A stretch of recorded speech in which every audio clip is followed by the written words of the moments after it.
সীমান্ত দূরবর্তী সকল উপজেলা সমূহে ত্রাণ পৌঁছানো গেছে। উপজেলা স্তরে ত্রাণ মজুত করা গেছে এবং চিকিৎসা সেবা নিশ্চিত করা করছে। ক্রমান্বয়ে সমস্ত বিষয়গুলি ধারাবাহিকভাবে আসছে। আর দুর্গম এলাকা এখন আর নাই। আমরা সকল জায়গায় ত্রাণ পৌঁছাতে পেরেছি। উপর থেকে পানি নিচের দিকে নেমে যাচ্ছে বলেই কিছু কিছু জায়গা নতুন করে প্লাবিত হচ্ছে।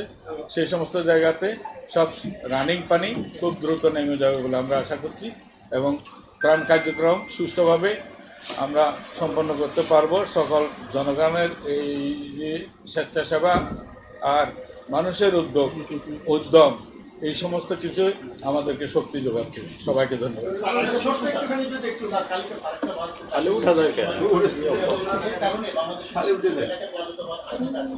এই বিষয়ে পানি উন্নয়ন মন্ত্রণালয় বলতে পারবে। এখনো পর্যন্ত আমাদের যা জানা আছে এই ধরনের নতুন কোনো এলাকা এখনো প্লাবিত হয়নি।